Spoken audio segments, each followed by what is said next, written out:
Assalamualaikum warahmatullahi wabarakatuh. Alhamdulillahirabbil alamin wa bihi nasta'inu ala umuri dunya waddin wassalatu wassalamu ala asyrofil anbiya'i wal mursalin wa ala alihi washabihi ajmain. Asyhadu an la ilaha illallah wa asyhadu anna Muhammadan abduhu wa rasuluhu la nabiyya ba'da amma ba'du. Izinkan saya memperkenalkan diri. Nama saya Jujun Ramdhani, NPM 101214227 dari kelas C9 Manajemen, Prodi S1 Manajemen. Terima kasih. Selanjutnya akan saya lanjut dengan presentasi yang akan saya tampilkan.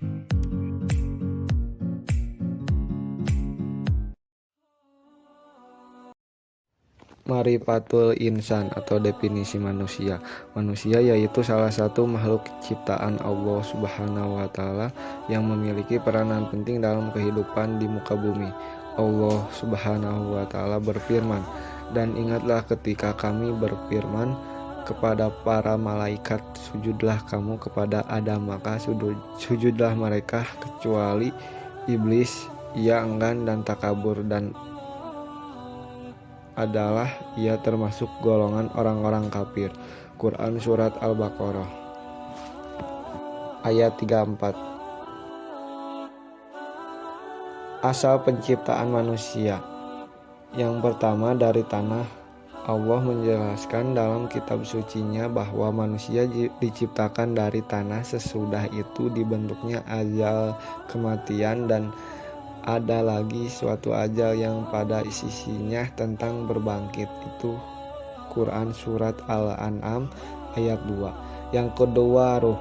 Ruh merupakan zat tak terlihat, tetapi hakikat ruh itu terasa eksistensinya dalam jiwa manusia. Fungsi utama ruh yaitu merasakan, meyakini, menghendaki, memutuskan. Rasulullah Shallallahu Alaihi Wasallam menyatakan bahwa di dalam jasad ada segumpal daging. Mengenai ini, Allah Subhanahu wa taala berfirman, yang isinya kemudian dia menyempurnakan dan meniupkan ke dalamnya ruh ciptaannya, dan dia menjadikan bagi kamu pendengaran, penglihatan, dan hati, tetapi kamu sedikit sekali bersyukur. Hakikat manusia. Sebagai manusia, kita harus memahami hakikat kehidupan kita sebagai makhluk. Manusia diciptakan atas fitrah sebagaimana makhluk-makhluk lainnya. Di sini pun Allah Subhanahu wa taala berfirman dalam Quran Surat Ar-Rum ayat 30 yang artinya, "Hadapkanlah wajahmu dengan lurus kepada agama Islam sesuai fitrah Allah, disebabkan Dia telah menciptakan manusia menurut fitrah itu. Tidak ada perubahan pada ciptaan Allah. Itulah agama yang lurus, tapi kebanyakan manusia tidak mengetahui." Adapun yang kedua, manusia diciptakan oleh Allah dalam keadaan yang lemah atau dhaif.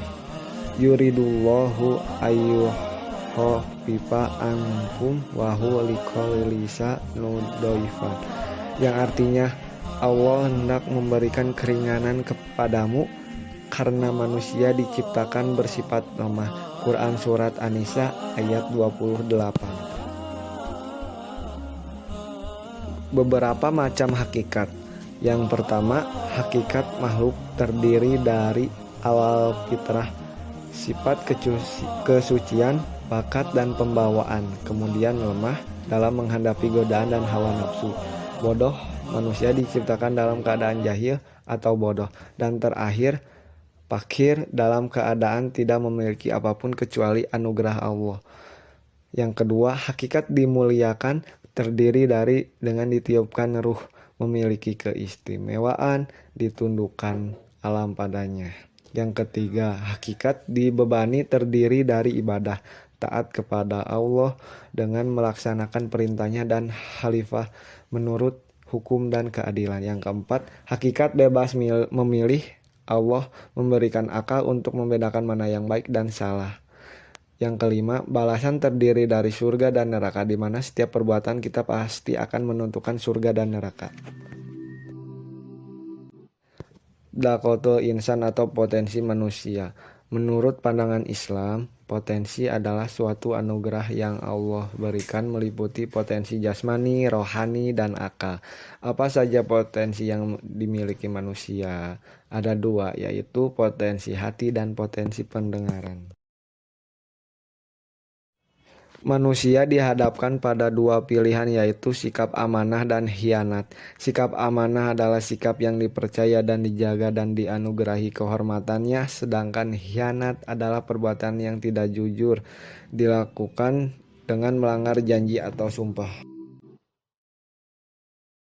Jiwa manusia atau nafsu insan. Dalam pandangan Islam, jiwa adalah diri manusia yang menyebabkan adanya kehidupan dan mendorong manusia untuk melakukan perbuatan dan perasaan.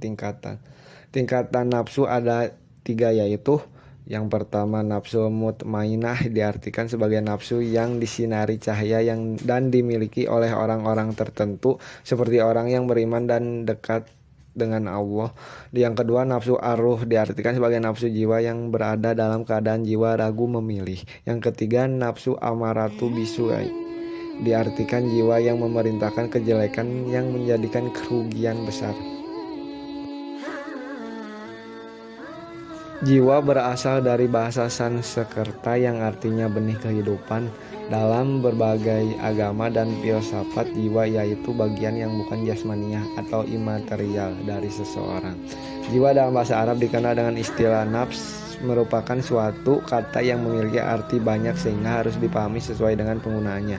Nafs juga dalam Al-Quran diartikan sebagai jiwa yang memiliki eksistensi dan hakikat. Dijelaskan dalam Quran surat Al-Maidah ayat 45, diartikan bahwa kami telah menetapkan terhadap mereka di dalamnya atau At-Taurat bahwasanya jiwa dibalas dengan jiwa. Tentang tafsir Ibnu Katsir, dalam Ibnu Katsir dijelaskan demi jiwa serta penyempurnaannya, yaitu penciptaan yang sempurna lagi tegak pada fitrah yang lurus. Selanjutnya dia mengarahkan kepada kekejian dan ketakwaan. Nafsu mutmainah merupakan jiwa yang telah mendapatkan ketenangan, telah sanggup untuk menerima cahaya kebenaran sang ilahi, juga jiwa yang telah mampu menolak menikmati kemewahan dunia dan tidak bisa dipengaruhi oleh hal tersebut. Kondisi jiwa memiliki kecenderungan yang kuat selaku zikrullah disebut an-nafsul mutmainah atau jiwa yang tenang, yaitu orang-orang yang beriman dari hati mereka menjadi tentram dengan mengingat Allah. Ingatlah, hanya dengan mengingat Allah hati menjadi tentram. Quran surat Ar-Ra'd ayat 28. Yang kedua jiwa yang aruh atau qalbu, azam dan akal, tarik menarik dengan al-hawa atau syahwat, kecenderungan, khayalan dan keinginan. Sifatul insan atau sifat manusia. Secara umum sifat manusia terbagi menjadi dua kelompok, yaitu sifat keburukan dan sifat kebaikan. Sifat manusia sangat ditentukan oleh intensitas dan efektivitas usahanya. Dalam sifat manusia ada dua jalan, yaitu fujur dan takwa. Jalan takwa memiliki tiga makna, yaitu takut kepada Allah, bermakna taat dan beribadah. Yang ketiga pembersih hati. Contoh takwa yaitu bersyukur, bersabar, berhati lembut, bersifat jujur dan amanah serta penyayang. Sedangkan jalur fujur adalah perbuatan buruk dan perilaku yang bertentangan dengan syariat. Contohnya tergesa-gesa, berkeluh kesah, kikir, kufur, mengingkari Allah Subhanahu wa taala. Terima kasih. Wabillahi taufiq wal hidayah. Wassalamualaikum warahmatullahi wabarakatuh.